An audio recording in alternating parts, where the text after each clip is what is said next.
عليه ونعوذ بالله من شرور أنفسنا ومن سيئات أعمالنا من يهده الله فلا مضل له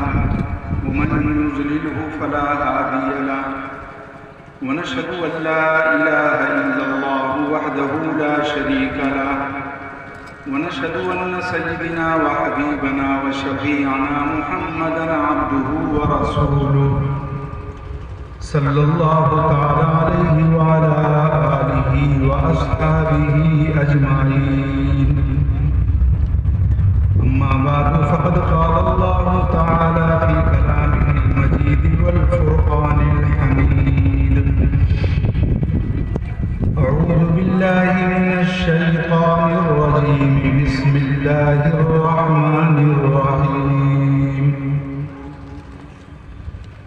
واذكرن ما يتلى في بيوتكن من آيات الله والحكمة إن الله كان لطيفا خبيرا وقال النبي صلى الله تعالى عليه وسلم خيركم من تعلم القرآن وعلمه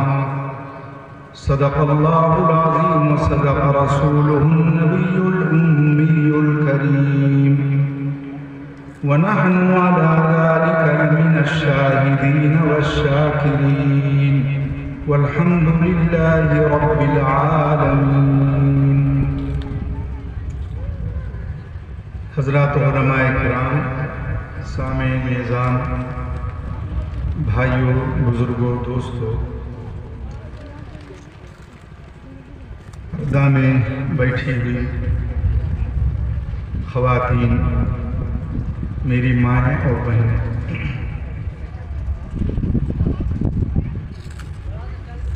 یہ آج جامعۃ المسلمات مہاراج گنج ضلع سلطان پور کا سالانہ جلسہ ہے، جس میں ہم کو اور آپ کو حاضری کی سعادت نصیب ہوئی. اللہ تبارک تعالی ہم کو اور آپ کو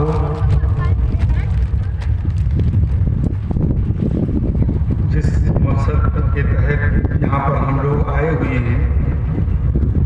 اللہ تبارک تعالی ہماری اس آمد کو قبول فرمائیں اور اس مدرسے کو ترقیات سے نوازیں. اصل بیان حضرت مولانا محمد فاروق صاحب، مفتی محمد فاروق صاحب ندوی دامت برکاتہم تشریف فرما ہیں، انہی کا بیان ہوگا. ان کی آمد سے پہلے تھوڑی دیر آپ کے سامنے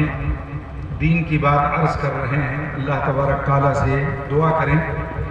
کہ اللہ تعالیٰ حق بات کہنے کی توفیق عطا فرمائیں اور ہم کو اور آپ کو اس پر عمل کرنے کی توفیق عطا فرمائیں. یہ جو آیت میں نے پڑھا 22ویں پارہ کے پہلے صفحہ کی ایک آیت ہے.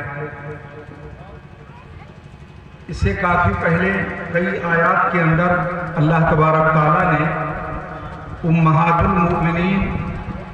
جو ایمان والوں کی ماں ہیں،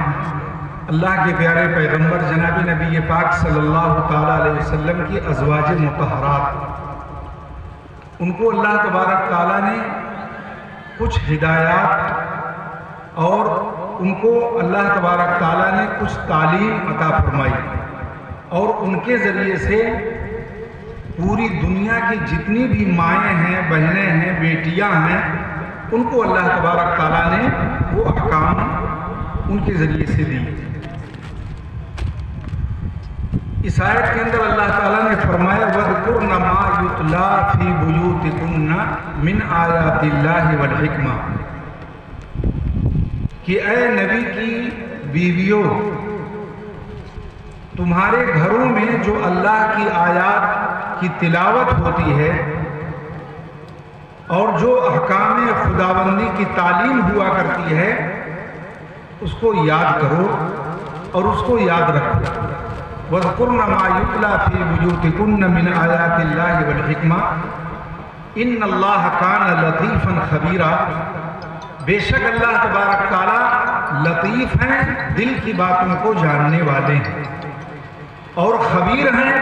تمہارے پوشیدہ اعمال سے اللہ تعالیٰ واقف ہے۔ تمہارا کوئی عمل اللہ کی نگاہ سے پوشیدہ نہیں، تمہارے دل کی کوئی بات اللہ تعالیٰ سے چھپی نہیں۔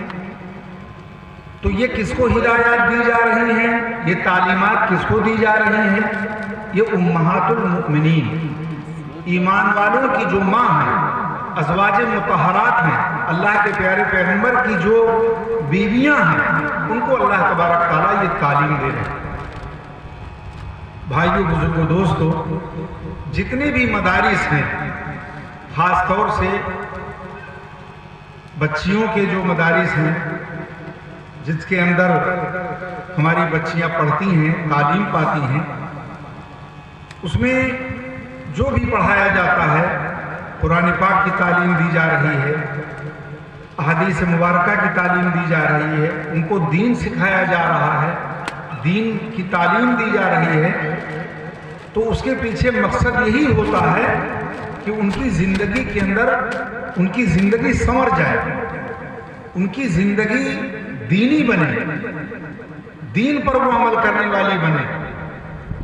یہی مقصد ہوتا ہے۔ اور اسی مقصد کے پیش نظر یہ جامعات اور یہ بچیوں کے مدارس یہ قائم کیے گئے ہیں۔ جگہ جگہ پر یہ جو مدرسے قائم ہوئے ہیں، اس کے پیچھے مقصد یہی ہے کہ بچیوں کے اندر دین پیدا ہو۔ اس لیے اس سلسلے میں ہمارا اور آپ کا جو بھی تعاون ہو، اس کے اندر کوئی کسر نہیں چھوڑنا چاہیے۔ پورے طور سے ہم سے جو کچھ بھی ہو سکے اپنی بچیوں کو بھیجیں، وہ بچیاں یہاں پر تعلیم پائیں، اور اسی طریقے سے مدرسے کو جو بھی ضرورت ہو اس میں ہم ہاتھ بٹائیں، مدد کریں۔ بھائیوں، بزرگوں، دوستو، ہماری اولاد کی جو پہچان ہے وہ ایمان سے، اسلام سے ہے۔ اگر یہی چیز ہمارے اندر نہ رہی، ایمان نہ رہا، اسلام نہ رہا، تو ہمارے پاس کچھ بھی نہیں۔ ہم اچھا کھا تو سکتے ہیں، اچھا پہن سکتے ہیں، اچھی عمارت بنا سکتے ہیں، مال و اسباب اکٹھا کر سکتے ہیں، لیکن اگر یہ چیز ہمارے اندر نہیں ہے، ہمارے اندر دین نہیں ہے، ہماری زندگیوں کے اندر ایمان کی روشنی نہیں ہے، اسلام کی تعلیم نہیں ہے، تو گویا کہ ہم کورے ہیں، ہمارے پاس کچھ بھی نہیں۔ ہماری جو شناخت ہے، ہماری جو پہچان ہے، وہ اسی سے۔ آپ دیکھیں اپنے گھر کے اندر اگر آپ کوئی خوشبودار مہکتا ہوا پودا لگائیں گے، مثال کے طور پر آپ رات رانی کا پودا لگاتے ہیں، یا بیلا ہے اس کا پھول لگاتے ہیں، یا گلاب کا پھول لگاتے ہیں، تو ظاہر بات ہے کہ اس کے ذریعے سے آپ کے گھر کے اندر خوشبو پیدا ہوگی، مہک پیدا ہوگی۔ اور اس کے برخلاف اگر آپ اپنے گھر کے اندر ببول کا درخت لگائیں گے تو اس درخت کے اوپر کانٹے جو ہے نکلیں گے، اس سے آپ کو بھی پریشانی ہوگی، آپ کے گھر والوں کو بھی تکلیف ہوگی۔ تو دین کی تعلیم کی اہمیت بالکل اسی پودے کی طرح ہے۔ اگر آپ اپنے بچوں کو دین کی تعلیم دیں گے، قرآن کی تعلیم دیں گے، احادیث مبارکہ کی تعلیم دیں گے،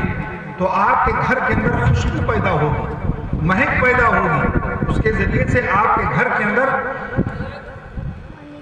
سدھار پیدا ہوگا، اور گھر جو ہے وہ سنورے گا، گھر کے اندر اچھائی پیدا ہوگی۔ اور اگر اس کے برخلاف اگر آپ دین سے دور ہیں اور دینی تعلیم نہیں دے رہے ہیں، تو ظاہر بات ہے کہ ان چیزوں سے پھر ہم محروم ہو جائیں گے۔ اللہ کے پیارے پیغمبر جناب نبی پاک صلی اللہ تعالیٰ علیہ وسلم نے ایک مختصر حدیث میں جو میں نے خطبہ میں پڑھا، اللہ کے پیارے پیغمبر نے ارشاد فرمایا، خیرکم من تعلم القرآن وعلمہ۔ خیر کا لفظ جو ہے عربی کے اندر یہ اس میں تفصیل کا صیغہ ہے۔ اللہ کے پیارے پیغمبر نے فرمایا کہ تم لوگوں میں سب سے بہتر، خیرکم، تم لوگوں میں سب سے بہتر، یہ کس کو فرما رہے ہیں؟ صحابہ کی جماعت، صحابیات کی جماعت۔ اللہ کے پیارے پیغمبر جناب نبی پاک صلی اللہ تعالیٰ علیہ وسلم جب موجود تھے، آپ نے اپنی زبان مبارک سے جب یہ جملہ ارشاد فرمایا تو آپ کے مخاطب صحابہ تھے، صحابیات تھیں۔ اس زمانے کے اندر جو لوگ موجود تھے وہ تھے، ان کے بارے میں اللہ کے پیارے پیغمبر نے فرمایا کہ تم سارے لوگوں میں سب سے بہتر انسان وہ ہے تعلم القرآن، جو قرآن کا علم حاصل کرے،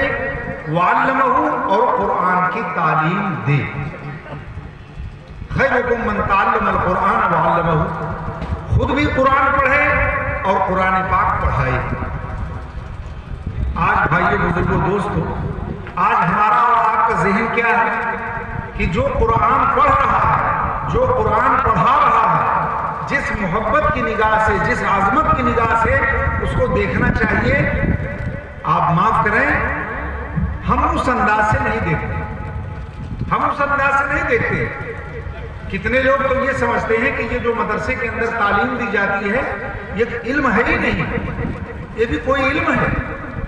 ہاں، دنیاوی علم اگر پڑھا دیا جائے، کوئی انجینئر ہو جائے، کوئی ڈاکٹر ہو جائے، کوئی بڑی ڈگری کا مالک ہو جائے، کہتے ہیں فلاں کا لڑکا ہاں یہ تو بڑی اونچی تعلیم حاصل کیا بھائی، اور وہ انجینئر ہو گیا، وہ ڈاکٹر ہو گیا، وہ یہ ہو گیا۔ نہیں، ہم ایسا نہیں ہے کہ ہم جو ہے اس کی ناقدری کر رہے ہیں یا کسی اعتبار سے مطلب اس کو درجہ کے اعتبار سے کم کہہ رہے ہیں، وہ بھی علم ہے، اس کی بھی ضرورت ہے۔ اور حالات حاضرہ کے اندر جیسے دین کی ضرورت ہے، دین کے علم کی، اسی طرح سے اس علم کی بھی ضرورت ہے۔ لیکن آج بھائیو بزرگوں دوستوں، ہمارے اور آپ کے ذہنوں میں جو قدر اور عظمت ہونا چاہیے دین کے علم کی، وہ نہیں۔ یہی وجہ ہے کہ ہم اپنے بچوں کو دین کے علم کی طرف متوجہ نہیں کرتے ہیں، اور اگر ان کو بھیج بھی دیے تو اس کا اہتمام نہیں کرتے ہیں۔ بچہ پڑھ رہا ہے کہ نہیں پڑھ رہا ہے، پڑھنے جا رہا ہے کہ نہیں جا رہا ہے، کچھ بھی نہیں۔ ایک مرتبہ جا کر کے نام لکھا دیا، اب اس کے بعد میں کس انداز کی اس کی تعلیم ہو رہی ہے، کبھی وہاں پر جاتے ہی نہیں کہ ہاں یہ بچہ تعلیم پا رہا ہے کہ نہیں پا رہا ہے، کوئی فکر نہیں۔ اس لیے بھائیو بزرگوں دوستو، ہر چیز، کوئی بھی چیز ہو، اس سلسلے میں جب آدمی فکر کرے گا اور خیال کرے گا تب وہ چیز حاصل ہوتی ہے۔ اس لیے دین کی تعلیم کی اہمیت بہت زیادہ ہے۔ اللہ کے پیارے پیغمبر جناب نبی پاک صلی اللہ تعالیٰ علیہ وسلم نے فرمایا کہ تم میں سب سے بہترین انسان وہ ہے جو قرآن کو پڑھے اور جو قرآن کو پڑھائے۔ اور ایک حدیث پاک کے اندر فرمایا گیا حافظ قرآن کے بارے میں کہ اگر کوئی بچہ یا کوئی لڑکی قرآن پاک کو زبانی یاد کر لیتی ہے، حافظہ کر لیتی ہے،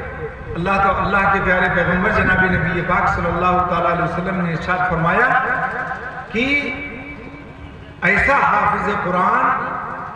کل قیامت کے اندر اللہ تبارک تعالیٰ کے یہاں 10 ایسے آدمی جن کے اوپر جہنم لازم ہو چکی ہوگی، ایک دم قطعی فیصلہ ہو گیا ہوگا کہ اس کو جہنم میں جانا ہے، اللہ تبارک تعالیٰ اس حافظ قرآن کی سفارش سے اللہ تعالیٰ اس کو جنت دلا دے۔ بھائی بزرگوں دوستو، دنیا کے اندر کامیابی کے لیے ہم اور آپ کتنا جتن کرتے ہیں، اپنے آل اولاد کے لیے، اپنے گھر والوں کے لیے اور اپنے پسماندگان کے لیے کتنی فکر کرتے ہیں کہ ہماری آنکھ بند ہونے کے بعد ہمارے لڑکے کو یہ ہو جائے، اس کو رہنے کی کوئی تکلیف نہ ہو، مال و دولت کی کوئی کمی نہ ہو، کوئی پریشانی نہ ہو، کوئی تکلیف نہ ہو۔ لیکن آخرت کے اعتبار سے ادھر ذہن ہی نہیں جاتا ہے، ادھر کے بارے میں کوئی فکر ہی نہیں ہوتی۔ اس لیے دین کی تعلیم کے سلسلے میں جتنا بھی ہم سے ہو سکے اہمیت کو سمجھیں، اس کی ضرورت کو محسوس کریں۔ اور یہ مدارس اسی لیے قائم کیے جاتے ہیں کہ بھائی ہمارے بچے پڑھیں۔ اللہ تبارک تعالیٰ زیادہ لمبی چوڑی بات نہیں کہنا ہے، اور موسم ناموافق رہا، ناسازگار رہا، اس وجہ سے پروگرام دیر سے بھی شروع ہوا، اور جو باہر سے علماء آنے والے تھے ان کے بھی آنے میں تاخیر ہوئی۔